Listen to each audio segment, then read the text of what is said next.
Hello friends, मैं हरिनारायण साहू गुरु IAS online class के इस प्लेटफॉर्म पर आप सभी का स्वागत करता हूं। और आज हम इस वीडियो में पढ़ने वाले हैं राष्ट्रपति की शक्तियों के बारे में। राष्ट्रपति की शक्तियों के बारे में वैसे तो आप सभी ने सुना होगा कि मेन काम जो होता है वो माननीय प्रधानमंत्री जी का होता है, और जो हमारा राष्ट्रपति होता है वह नाम मात्र का कार्यपालिका प्रमुख होता है। उसके बाद भी कई शक्तियां राष्ट्रपति में निहित होती हैं। आज हम देखते हैं बोर्ड पूरा भरा हुआ है और इसके बाद भी कई शक्तियां हैं, एक एक करके इनको समझ लेते हैं। चलिए स्टार्ट करते हैं। राष्ट्रपति की शक्तियों में एक है कार्यपालिका शक्ति, स्वविवेकीय शक्ति, विधायी शक्ति, कूटनीतिक शक्ति, आपातकालीन शक्ति और न्यायिक शक्ति और अन्य शक्तियां और नियुक्ति संबंधी शक्तियां, ये राष्ट्रपति की शक्तियां होती हैं। एक एक करके हम देखते हैं। सबसे पहले बात करते हैं कार्यपालिका शक्ति। आप सभी को मालूम होगा, जिन्होंने मेरे पिछले वीडियो देखे, नहीं भी देखी तो मैं बता देता हूं। आर्टिकल नंबर 53 में लिखा हुआ है कि राष्ट्रपति की कार्यपालिका शक्ति, संघ की कार्यपालिका शक्ति राष्ट्रपति में निहित होगी। सबसे पहले तो ये बता दूं कि कार्यपालिका अर्थ क्या होता है। मैंने बताया था प्रधानमंत्री और मंत्रिपरिषद प्लस महान्यायवादी, ये लोग क्या कहलाते हैं? कार्यपालिका कहलाते हैं। इसी को सरकार भी कहते हैं। सरल भाषा में, आसान भाषा में कहते हैं सरकार ने ऐसा किया। तो सरकार कौन होती है? प्रधानमंत्री, मंत्रिपरिषद और राष्ट्रपति, और इसमें जोड़ा जाता है। ये तीन, ये सब मिलके क्या होते हैं? कार्यपालिका कहलाती है। और ये सरकार के जो भी कार्य होते हैं वह किसके नाम से होते हैं? राष्ट्रपति के नाम से होते हैं। अर्थात संघ की, केंद्र सरकार की कार्यपालिका शक्ति किसमें निहित होती है? राष्ट्रपति में निहित होती है। ये है लिखा है आर्टिकल नंबर 53 में। क्लियर है? अब हम बात करते हैं इसके बाद 42वां संविधान संशोधन हुआ 1976 में। कौन सा संविधान संशोधन? 42वां संविधान संशोधन हुआ 1976 में। उसमें आर्टिकल नंबर 74A जोड़ा गया। 74 जोड़ा गया। 74 में लिखा एक मंत्रिपरिषद होगी, बस इतना लिखा है। ठीक है, तो 74 में लिखा गया है राष्ट्रपति को सलाह देने के लिए एक मंत्रिपरिषद होगी और राष्ट्रपति इस मंत्रिपरिषद की सलाह से ही कार्य करेगा। यह बहुत इंपॉर्टेंट चीज है, सुनना। राष्ट्रपति मंत्रिपरिषद की सलाह से ही कार्य करेगा, अर्थात प्रधानमंत्री मंत्रिपरिषद जो सलाह देंगे उसी पर यह हस्ताक्षर करेगा। जैसे बहुत सारी नियुक्तियां होती हैं, मैं आपको अभी बताऊंगा।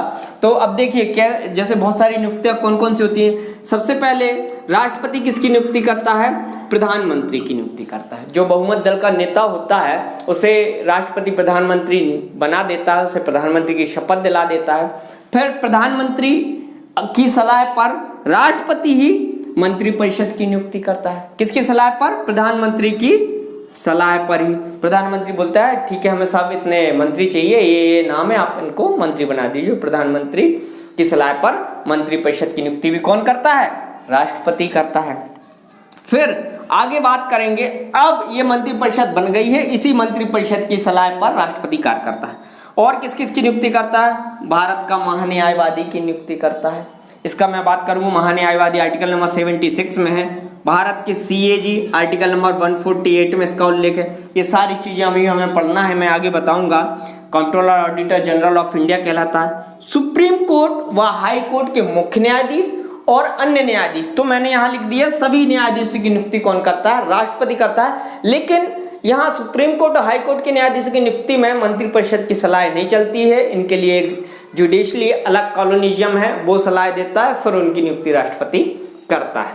फिर राज्यों के जो भी राज्यपाल होते हैं उनकी नियुक्ति करता राष्ट्रपति, लेकिन सलाह कौन देगा? मंत्रिपरिषद। मुख्य निर्वाचन आयोग, अन्य निर्वाचन आयोग, इनकी नियुक्ति भी कौन करता है? राष्ट्रपति करता है। ठीक है, अब बहुत सारे आयोगों की नियुक्ति भी राष्ट्रपति करता है। जैसे UPSC आयोग, राजभाषा आयोग, SC, ST, OBC आयोग, जल संबंधी विवाद वाले आयोग, CVC, सेंट्रल विजिलेंस कमीशन, बहुत सारे आयोग हैं, उनकी नियुक्ति राष्ट्रपति करता है। अच्छा, जिन आयोगों की नियुक्ति राष्ट्रपति करता है वह आयोग अपनी रिपोर्ट राष्ट्रपति को ही सौंपते हैं। फिर राष्ट्रपति उस रिपोर्ट को अगर केंद्र से रिलेटेड तो संसद में, और राज्यों से रिलेटेड है तो राज्यों की विधानसभाओं में रखवाते हैं। ये चीज आप याद रख लेना। ठीक है, तो यह तो हो गई राष्ट्रपति की कार्यपालिका शक्ति। अब राष्ट्रपति की कार्यपालिका शक्ति के बाद यहाँ पर हम बात करेंगे राष्ट्रपति की स्वाविवेकीय शक्ति की। आप इतना नोट डाउन कर लेना, मैं इसको इरेज कर दे रहा हूँ, ठीक है। तो राष्ट्रपति की स्वाविवेकीय शक्ति कब काम होती है, वो भी कंडीशनल होती है। यहाँ पर मंत्रिपरिषद या किसी की सलाह नहीं रहता है राष्ट्रपति, बल्कि राष्ट्रपति स्वविवेक से कार्य करता है। तो इसको आप सुन लीजिए क्या होता है। देखिए, जब ऐसे हालात बने, जैसे मान के चलिए केंद्र सरकार में चुनाव हुए, लोकसभा के चुनाव हुए और उसमें किसी भी दल को बहुमत नहीं मिला, किसी भी दल को बहुमत नहीं मिला, किसी एक पार्टी को ज्यादा मिला, किसी को कम मिला, तो ऐसा नहीं है कि राष्ट्रपति उस सबसे ज्यादा वाले बहुमत से ही बोले कि आप क्या बनाए, सरकार बनाए। और किसी ने दावा पेश नहीं किया या कि पेश भी किया तो भी राष्ट्रपति के ऊपर तय होगा, उसकी स्वाविवेक शक्ति होगा, वह किसे प्रधानमंत्री नियुक्त करता है या सरकार बनाने के लिए आमंत्रण देता है। अब वह बहुमत साबित करता है या नहीं करता, ये राष्ट्रपति की टेंशन नहीं है, वह सदन में फ्लोर टेस्ट में वह साबित कर देगा। अगर होगा बहुमत तो आगे सरकार चलेगी, अन्यथा क्या होगा, गिर जाएगी। Condition number 1। ऐसा राज्यपाल की भी होती है, जैसा अभी आप लोगों ने महाराष्ट्र में देखा होगा। क्लियर है। फिर आगे मैं बात करता हूं, राष्ट्रपति की एक और स्वाविवेकी शक्ति होती है। मान के चलो कोई प्रधानमंत्री, एक एग्जाम्पल ही मैं बता देता हूं, राजीव गांधी जी के पहले जब इंदिरा गांधी जी प्रधानमंत्री थी और उनका देहांत हो गया, वो एक्सपायर हो गई, तो उस समय कांग्रेस पार्टी में कोई तय नहीं कर पा रहा था कि कौन प्रधानमंत्री बने। उठाया, राष्ट्रपति की स्वाविवेकी शक्ति रहती है, राष्ट्रपति ने राजीव गांधी को प्रधानमंत्री बना दिया। अब राजीव गांधी का कोई समर्थन करे तो करता है अगर, तो उसकी सरकार आगे चलेगी। तो उनकी सरकार जब आगे चलेगी तो वो चल जाएगी, नहीं चलेगी तो गिर जाएगी।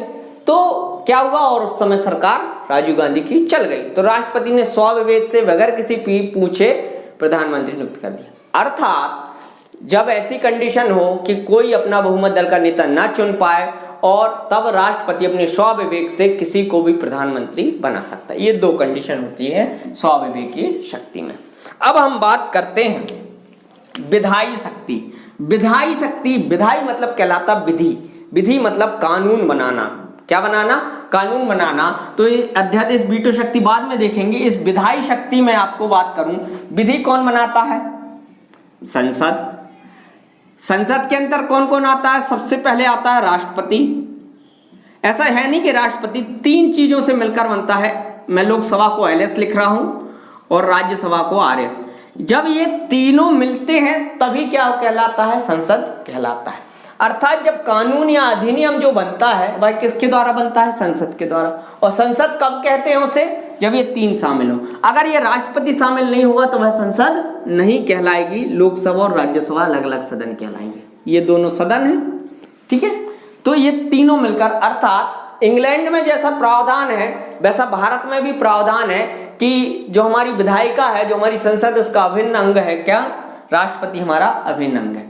अर्थात जब भी कोई विधेयक, कानून बनता है, अधिनियम बनता है, तो उसे एक सदन से पास होना पड़ता है। फिर जैसे एक लोकसभा में पास हो गया, फिर दूसरा राज्यसभा में पास हो गया, उसके बाद राष्ट्रपति उस पर जब तक हस्ताक्षर नहीं करता है तब तक वह कानून नहीं बनता है। क्लियर है, ये चीज तो आपको मालूम है। अब इसके साथ ही कुछ अन्य चीजें भी हैं विधायी शक्ति में, कि जब संसद का सत्र लगता है तो सत्र से रिलेटेड बहुत सारी शक्तियां राष्ट्रपति में होती हैं। सबसे पहले आप लोग नोट डाउन करते जाना, सत्र को आहूत करना या बुलाना। लेकिन सलाह कौन लेता है, वही मंत्रिपरिषद, ठीक है, प्रधानमंत्री मंत्री।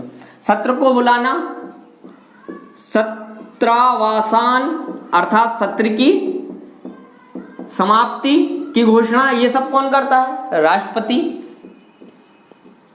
अगर लोकसभा को भंग करने की भी सलाह दे दे प्रधानमंत्री परिषद तो लोकसभा को भंग भी कर सकता है, या बहुमत खो दे और मंत्री इस्तीफा ना दे तब भी लोकसभा भंग कर सकता है। इसको मैं समझाता हूं। देखिए क्या होता है, कभी कभी प्रधानमंत्री मंत्रिपरिषद को लगता है कि आगे ये सरकार नहीं चलाना चाहिए किसी कारणवश, तो 6 महीने या 4 महीने पहले वो क्या कहते हैं, लोकसभा भंग करते हैं और चुनाव करा देते हैं। तो ऐसी सलाह मंत्रिपरिषद राष्ट्रपति को देगा कि ये वाली लोकसभा भंग कर दो। जब अटल बिहारी वाजपेयी थे तो उन्होंने कुछ 5-6 महीने पहले ही लोकसभा भंग करा दी थी जैसे, तो वो कर सकते। और एक कंडीशन और, जब राष्ट्रपति को लगता है फ्लोर टेस्ट में वो साबित न कर पाए तो इस्तीफा दे ही देते हैं, और अगर कोई मंत्री इस्तीफा ना दे तो मंत्री को भी बर्खास्त कर सकते हैं। तो ये सारी चीजें भी ये है। इसके बाद जब कोई विधेयक पर दोनों सदन आप कौन कौन से होते हैं, वही लोकसभा और राज्यसभा। लोकसभा और राज्यसभा क्या हो, सहमति ना हो किसी कानून बनाने पर, तब राष्ट्रपति, और वह मामला 6 माह से अधिक लंबित पड़ा हो, तब राष्ट्रपति इन दोनों सदन की क्या कर सकता है, संयुक्त बैठक बुला सकता है, संयुक्त बैठक। और ये संयुक्त बैठक अभी तक मात्र 3 बार हुई है। और बहुत इंपॉर्टेंट चीज, ये 1962 में भी हुई थी, फिर अभी ये 90 की समथिंग हुई। तो ये जब 3 बैठकें हुई, इन तीनों बैठक में एकमात्र व्यक्ति ऐसा था जो इन तीनों बैठक में एज अ सांसद थे, वो थे माननीय श्री अटल बिहारी वाजपेयी जी। कौन थे, माननीय श्री अटल बिहारी वाजपेयी जी। अब ये संयुक्त बैठक क्यों होती है, मैं आपको आर्टिकल 108 जब उसकी प्रक्रिया पढ़ाऊंगा, किसकी, संसद की प्रक्रिया जब बताऊंगा, क्योंकि यहाँ पर होते हैं 543 सदस्य, यहाँ होते हैं 233 सदस्य, दोनों मिलके हो जाते हैं 776 सदस्य। एक जगह ज्यादा बहुमत होता है तो पास हो जाते हैं। अभी टेंशन मत लीजिए, आप बाद में समझाऊंगा। अब मैं बात करता हूं विधायी शक्ति में। अगली शक्ति होती है अध्यादेश जारी करने की शक्ति। क्या होती है अगली शक्ति, अध्यादेश जारी करने की शक्ति होती है राष्ट्रपति के पास। अब ये अध्यादेश या इंग्लिश में से ऑर्डिनेंस कहते हैं, यह क्या होता है, देखिए अध्यादेश जो होता है, जब किसी सरकार को किसी कानून की जरूरत पड़ती है तो वह संसद से कानून बनाता है। और कभी कभी ऐसी सिचुएशन आ जाती है कि सरकार को तुरंत कानून की जरूरत पड़ जाए और उस समय संसद का सत्र ना चल रहा हो, तब उस स्थिति में प्रधानमंत्री और मंत्रिपरिषद राष्ट्रपति को सलाह देते हैं कि आप अध्यादेश लाकर यह कानून लागू कर दीजिए। इसका प्रावधान आर्टिकल नंबर 123 में प्रावधान संविधान में दिया गया है कि राष्ट्रपति एक अध्यादेश के द्वारा किसी कानून को लागू कर सकता है। हाँ, इसकी कुछ लिमिटेशंस हैं कि यह मैक्सिमम 6 माह तक के लिए क्या हो सकता है, लागू हो सकता है। क्लियर है। और 6 माह के बाद इसे क्या करना पड़ेगा, 6 माह के अंदर आपको सदन में प्रस्तुत करना पड़ेगा और सदन में यह 6 सप्ताह में पास हो जाना चाहिए। अर्थात यह 6 माह तो वैसे, और 6 सप्ताह जब आप सदन में रखोगे तब चल सकता है। तो इसकी मैक्सिमम ड्यूरेशन होगी 6 माह 6 सप्ताह है, ताकि यह लागू हो सकता है। अच्छा, एक चीज और, एक बार अध्यादेश अगर समाप्त हो जाता है तो इसे दोबारा भी लागू किया जा सकता है। हाँ, लेकिन अधिक बार लागू करना ये संवैधानिक प्रक्रिया की आलोचना कहलाती है, आलोचना होती है, तो ज्यादा लागू करते नहीं है। हालांकि ऐसा वाद अभी सुप्रीम कोर्ट में नहीं पहुंचा है, लेकिन ऐसा वाद एक हाई कोर्ट में जरूर पहुंचा था महाराष्ट्र से रिलेटेड। तब ज्यादा बार हाई कोर्ट को लेकर हाई कोर्ट ने टिप्पणी की थी कि यह गलत है। ठीक है, तो इसको नहीं करते हैं ज्यादा। तो अध्यादेश समझ गए, ऐसा कानून जो पूरा उसी तरह कार्य करता है जैसा संसद से बना कानून करता है, लेकिन यह कुछ समय के लिए होता है। जब संसद का सत्र ना चल रहा हो तब राष्ट्रपति ऐसा कानून एक आदेश निकालकर, अध्यादेश निकालकर लागू कर सकती है। ठीक है, अब हम बात करते हैं अगला, वीटो शक्ति। आपने वीटो शक्ति बहुत सुनी होगी। तो हमारे राष्ट्रपति के पास 3 प्रकार की वीटो शक्तियां होती हैं। कितने प्रकार की, 3 प्रकार की वीटो शक्तियां हमारे पास राष्ट्रपति के पास होती हैं। एक होती है अत्यंतिक वीटो, ये अत्यंतिक वीटो, एक होता है निलंबनकारी वीटो और एक होता है जेबी पॉकेट वीटो। ठीक है, एक एक करके तीनों की बात कर लेते हैं, समझ लेते हैं। देखिए क्या होता है वीटो, जब कोई विधेयक क्या कहलाता है, ऐसा मसौदा जो कानून या अधिनियम बनने संसद सदन में रखा जाता है, और जब वो कानून राष्ट्रपति के साइन हो जाते हैं उस विधेयक पे पास होके कि हाँ दोनों सदनों से, तो वह क्या बन जाता है, अधिनियम बन जाता है। तो मैं आपको फिर से बता दूं, जो विधेयक होता है विधेयक क्या कहलाता है? ऐसा मसौदा जो कानून बनाने के लिए एक मसौदा या फाइल टाइप की जो कहाँ पे रखी जाती है? सदन में। फिर एक सदन में वो पास होता है, फिर दूसरे सदन में, फिर राष्ट्रपति उस पर हस्ताक्षर कर देते हैं, तो यह विधेयक अधिनियम बन जाता है। ठीक है, इंग्लिश में इसे अधिनियम को एक्ट कहते हैं और विधेयक को बिल कहते हैं। ठीक है, इसको अधिनियम को सरल भाषा में हम कानून कहते हैं। ठीक है, तो जब कोई विधेयक, मैंने क्या कहा, विधेयक कब अधिनियम बनता है? एक लोकसभा से पास होगा, फिर राज्यसभा से पास होगा, फिर किसके पास जाएगा?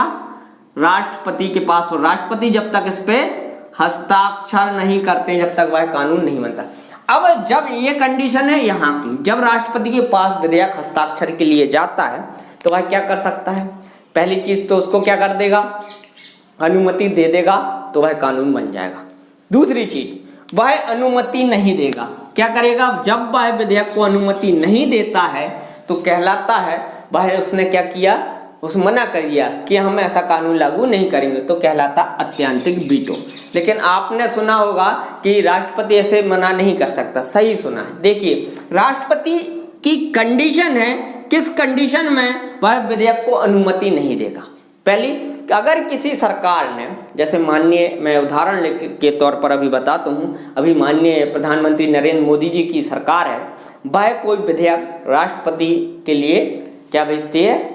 विधेयक को हस्ताक्षर के लिए भेजती है, और उस बीच राष्ट्रपति के पास वो विधेयक पड़ा है, और ये मान के चलिए माननीय नरेंद्र मोदी जी की अगर सरकार गिर जाए या चुनाव आ जाए बीच में और वो विधेयक लंबित पड़ा रहे राष्ट्रपति के पास, और जब नई सरकार बनकर आए, वो नई सरकार इनकी हो या किसी और की हो, मैं दो चीज बोल रहा हूं, वह नई सरकार इन्हीं नरेंद्र मोदी जी की हो माननीय, या किसी और व्यक्ति की या किसी और पार्टी की सरकार हो, अर्थात सरकार चेंज हो, दूसरी लोकसभा आए, और ये मामला लंबित किसके पास पड़ा है?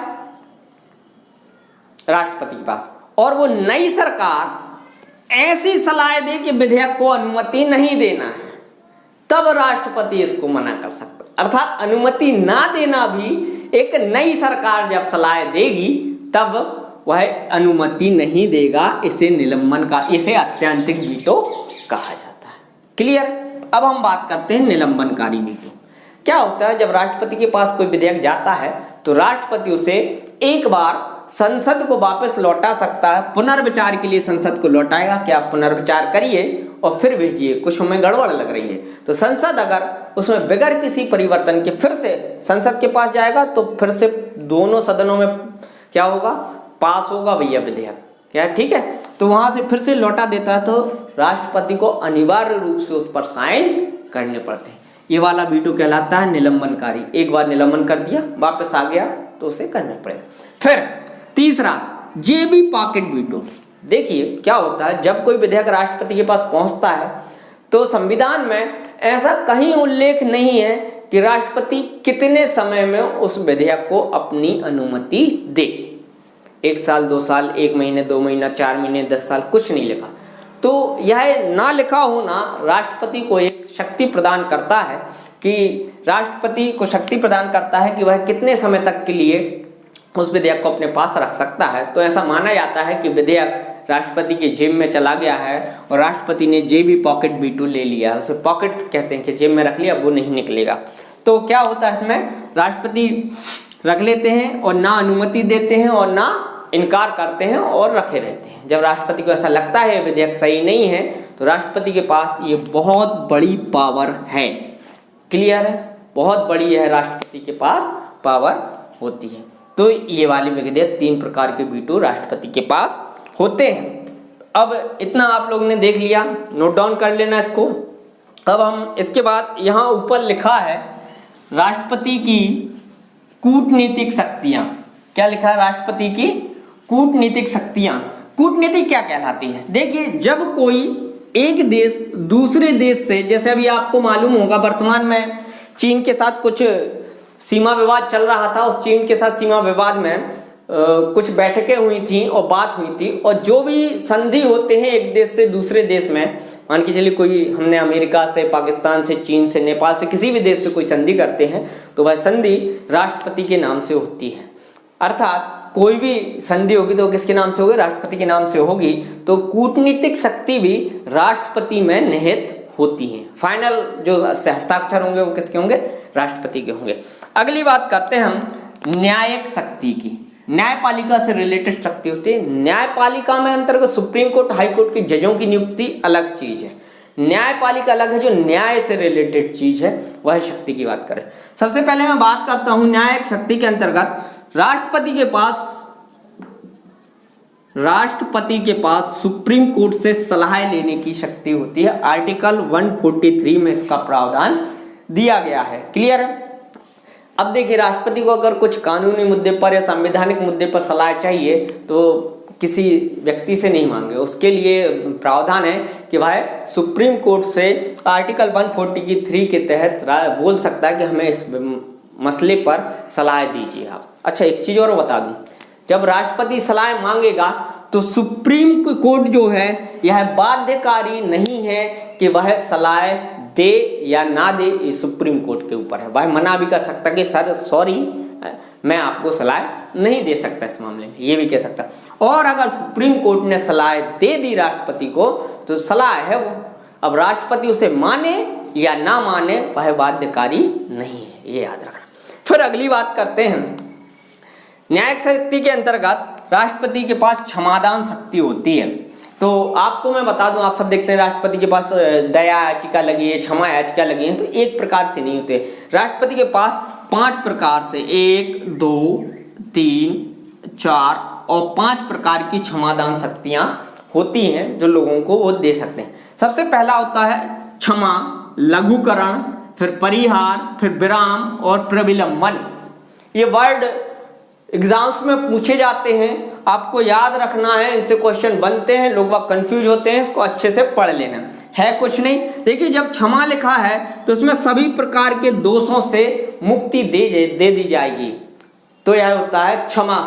ठीक है। फिर अगला होता है लघुकरण, सजा का लघुकरण। इसमें क्या होता है, दंड का स्वरूप बदल दिया जाता है, नेचर बदल दिया है। जैसे किसी को अगर फांसी दी गई है तो उसे फांसी से हटाकर कठोर कारावास दे दिया जाएगा, तो ये लघुकरण कहलाता है।